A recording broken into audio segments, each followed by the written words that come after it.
आज हम लोग आप लोगों को एक नई जगह पर ले चलते हैं जहाँ पर सबकी ज़िंदगी की नींव है, जिनको बोलते हैं माँ बाप। वैसे ही अहमदाबाद में बहुत सारे ओल्ड एज होम है, पर उसमें से जीवन संध्या ओल्ड एज होम की एक छोटी सी मुलाकात करवाते हैं। तकरीबन बहुत सालों से ओल्ड एज होम चलता आ रहा है।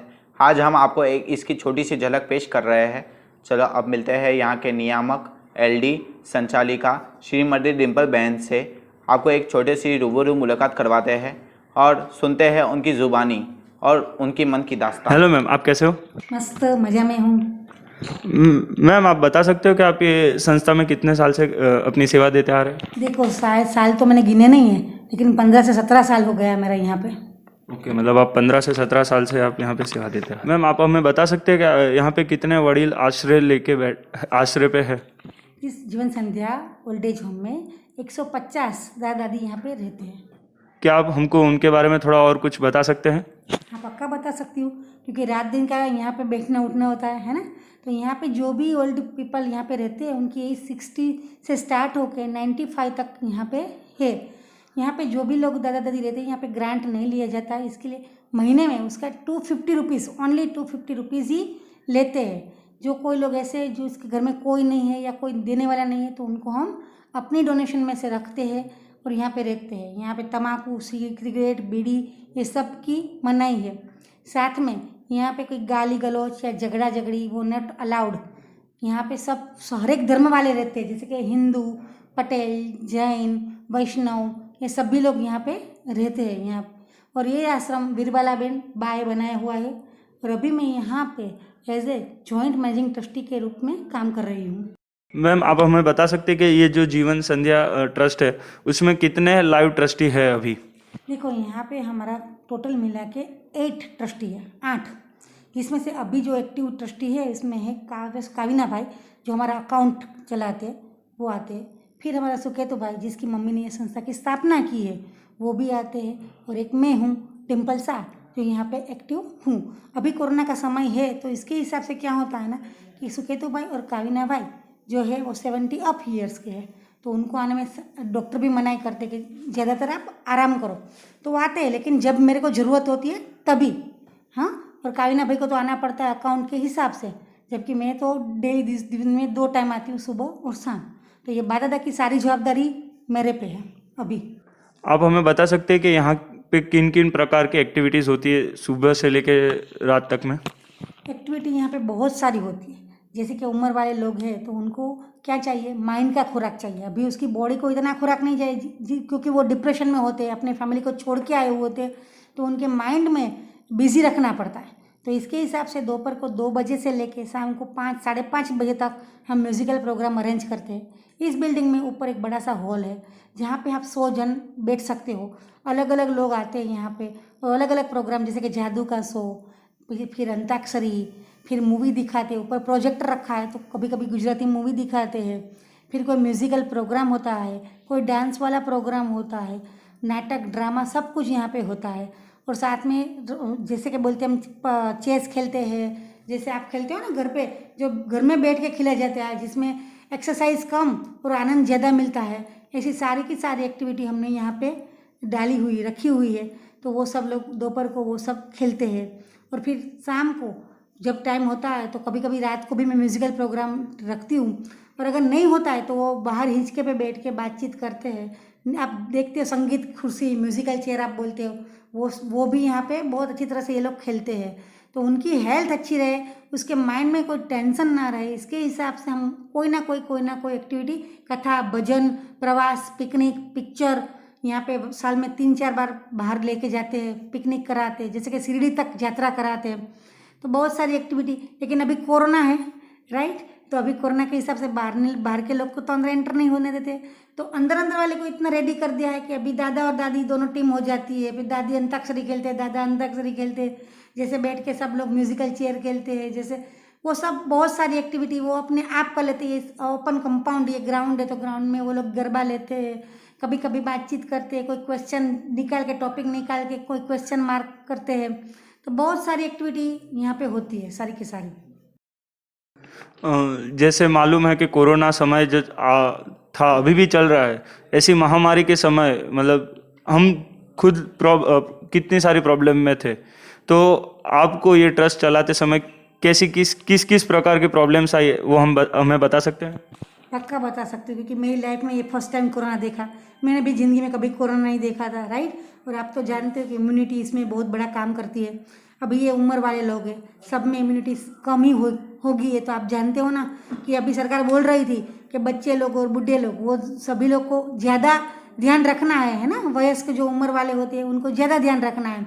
तो इसके हिसाब से हमने पहले क्या किया, सारा का सारा दरवाज़ा बंद कर दिया, लॉकडाउन डिक्लेयर कर दिया, क्योंकि कोई बाहर, अंदर वाला बाहर नहीं जा सकता, बाहर वाला अंदर नहीं आ सकता।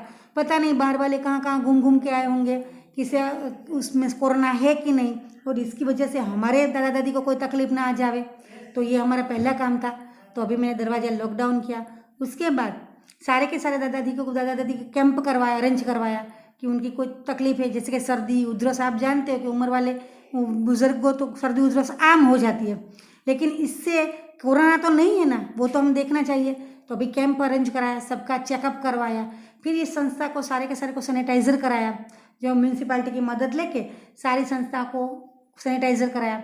फिर सबको मास्क डिस्ट्रीब्यूशंस किया। ये मास्क तो पहनना नहीं चाहते थे, क्योंकि यहाँ पे मेरे को अच्छा नहीं लगता, मेरे को श्वास की तकलीफ हो जाती है, ये क्यों पहनना है, कितना सारा। और आप जानते हो ना कि बच्चे जो दादा दादी होते हैं वो बच्चे जैसी हरकतें करने लगते हैं, मानते नहीं। हम जब खड़े होते तब पहनते, हम चले जाए तो बाद में निकाल के रख देते हैं।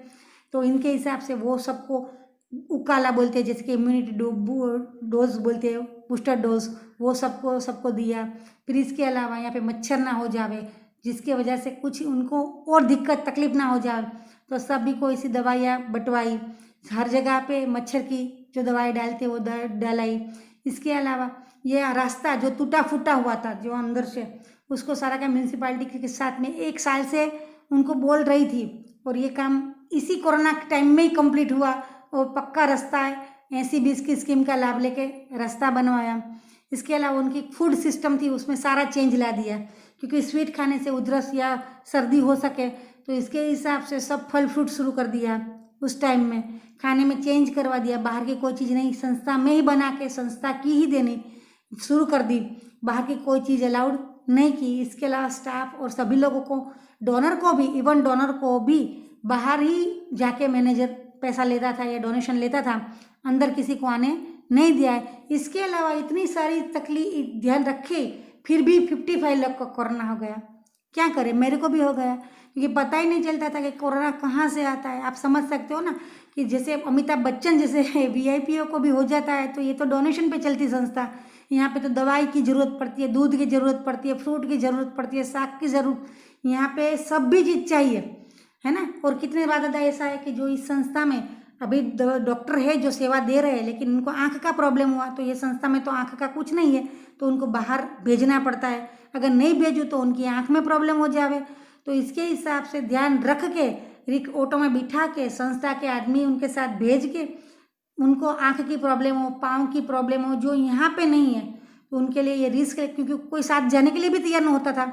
कुटुंब भी तो कोई आते नहीं है, कोई उनको पूछते नहीं है कि क्या हुआ कि क्या नहीं।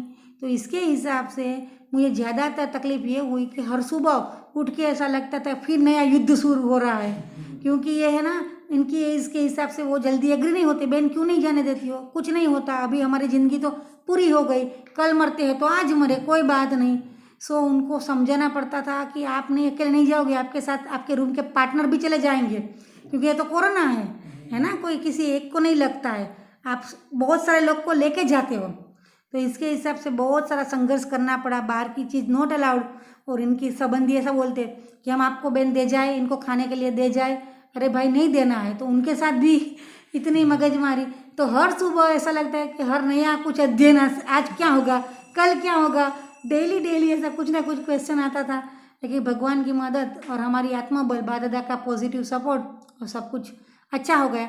अभी किसी को कोरोना नहीं है, जिसको भी कोरोना था उनको रातों रात एडमिट कराया, क्योंकि जिसको भी कोरोना आया था वो सिम्टमेटिक नहीं था, किसी को कुछ तकलीफ ही नहीं थी। और यूं ही मैंने तो अरेंज करवाया था कि चलो हम कैंप पर डाल देते, हम महीने हर महीने। तीसरी बार जब कैंप डाला तभी 55 लोगों को आया।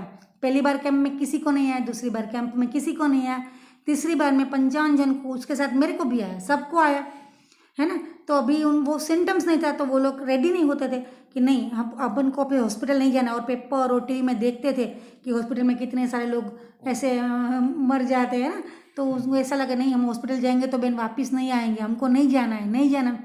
फिर इनको समझाना पड़ा कि अगर जाओगे तो अच्छा हो गया, इम्यूनिटी अच्छी हो जाएगी, डॉक्टर ट्रीटमेंट करेंगे। यहाँ पे रखूँगी तो क्या होगा, यहाँ पे तो कोई डॉक्टर मिलेंगे नहीं। तो इसके हिसाब से आप जाओ, समझा के, इतना ऐसे बच्चों जैसे समझा के डेली शाम को मैं फ़ोन करती थी, जो लोग एडमिट होते हैं उनके ग्रुप में फ़ोन करती थी। और अर्बन सेंटर की हेल्प ली तो अर्बन सेंटर को भी बोला कि आप अकेले अकेले मत डालो, 7, 8, 10 के ग्रुप में डालो तो उन एक दूसरे को देखे तो हूँफ रहे उनको, ऐसा लगे। तो बहुत सारी दिक्कतें निकाल के अब भी ऐसा लगता है कि चलो कुछ अच्छा हुआ, जो भी भगवान ने परीक्षा ली उसमें हम पास हो गए।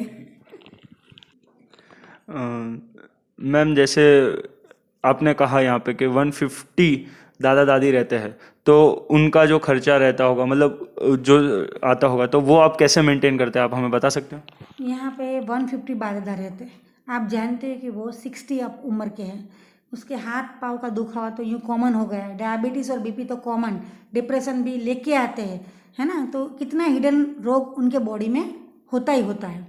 हम इनका खर्च करने के लिए जो भी डोनेशन का माध्यम बनाया हुआ है, ब्रोशर छापाया हुआ है डोनेशन के माध्यम से, लेकिन डोनेशन 250 रुपीज़ में एक कप चाय भी नहीं आती है। आप जानते हो 30 दिन में एक कप चाय भी 250 में नहीं आती है। जबकि यहाँ तो रहना, खाना पीना, और अगर बीमार हो गए तो हॉस्पिटलाइज भी हम ही कर लेते हैं, है ना। उनका कपड़ा से लेके सब चीज़ उनकी यहाँ से संस्था में से ही मिल रही है।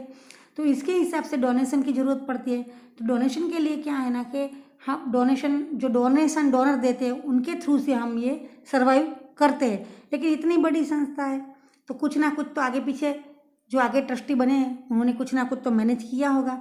थोड़ा हमारा मैनेजमेंट काम आता है और थोड़ा समाज का सहकार, ये दोनों मिला के संस्था अभी चलती है।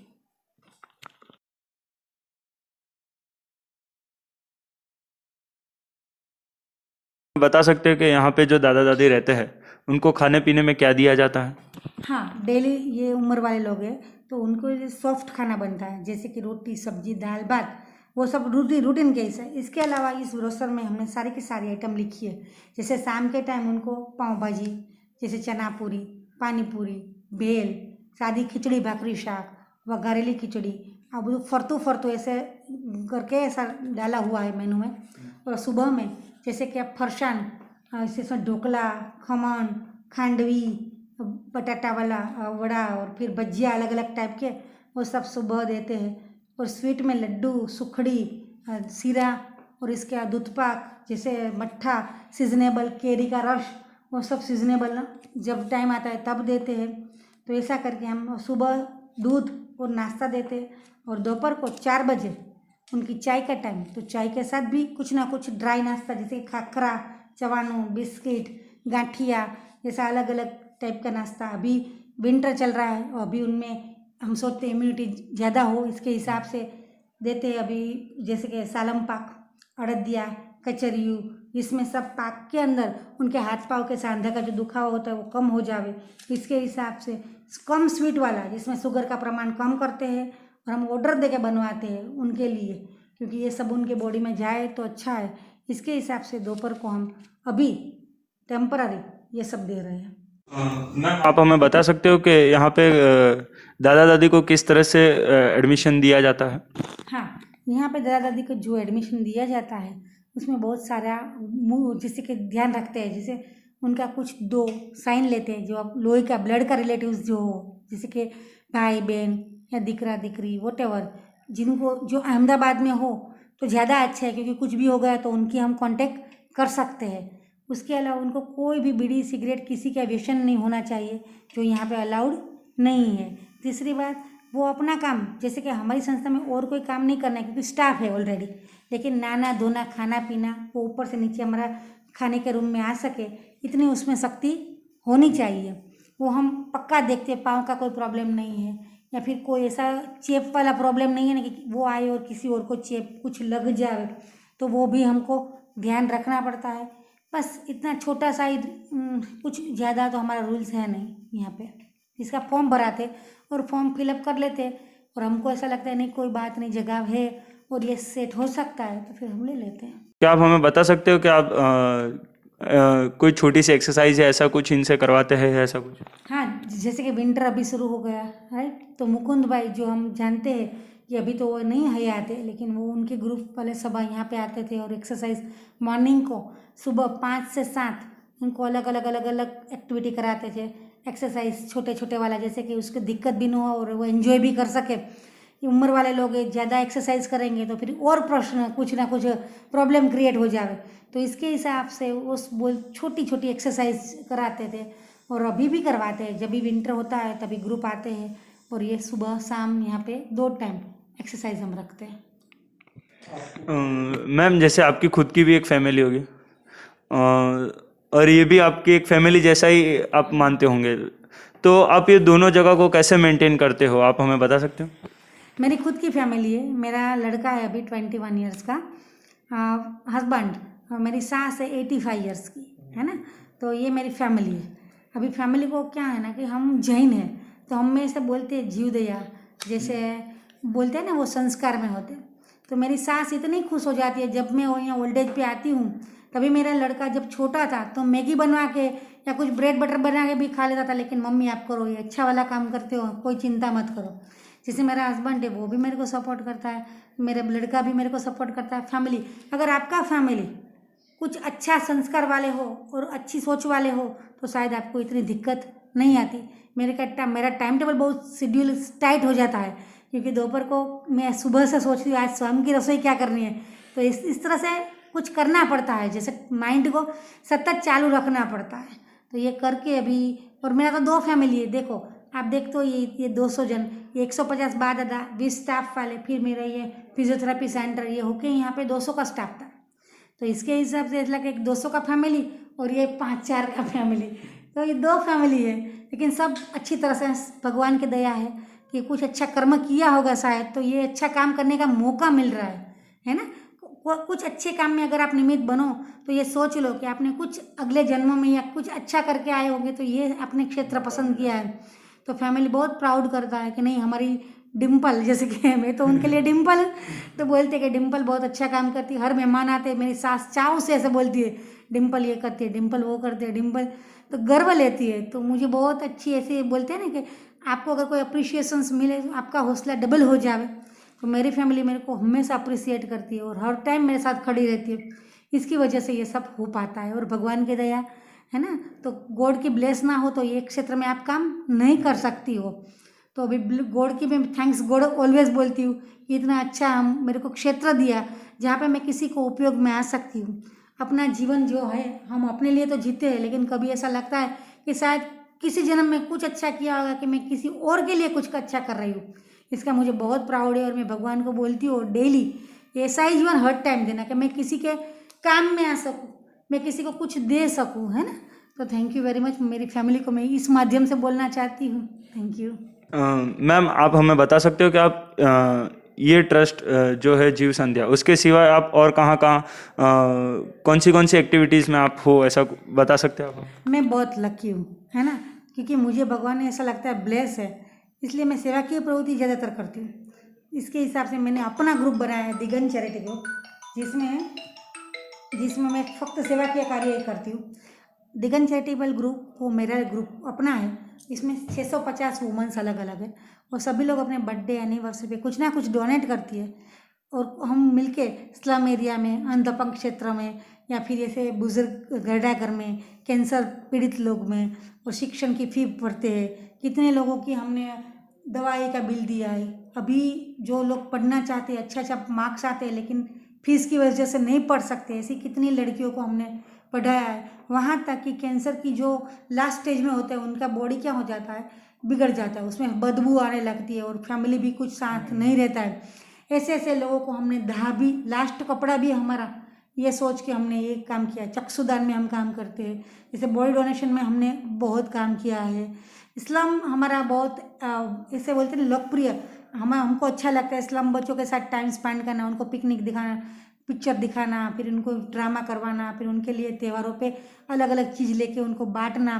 फिर शिक्षण क्षेत्र में मेरे को बहुत ज़्यादा लगता है। मुझे ऐसा लगता है कि अगर एक लड़की पढ़ लेगी तो उनका, एक लड़का पढ़ लेगा तो उनका फैमिली अप हो जाएगा।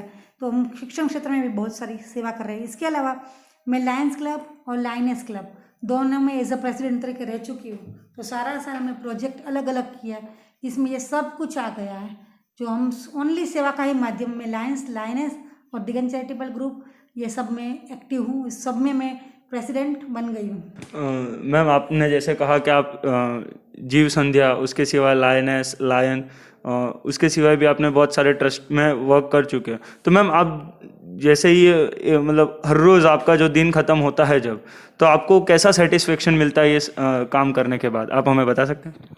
हर शाम हर रात जब सोने के लिए जाती हूँ तभी सारे दिन की याद ही आती है ना। आपने सुबह से शाम तक क्या किया वो सब दिखाई देता है जैसे पिक्चर की तरह।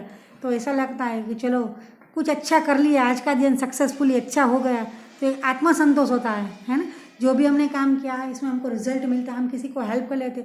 जब कैंसर वाली बच्ची जब मेरे सामने देख के ऐसे स्माइल करती है तो उसका चेहरा इतना याद रह जाता है।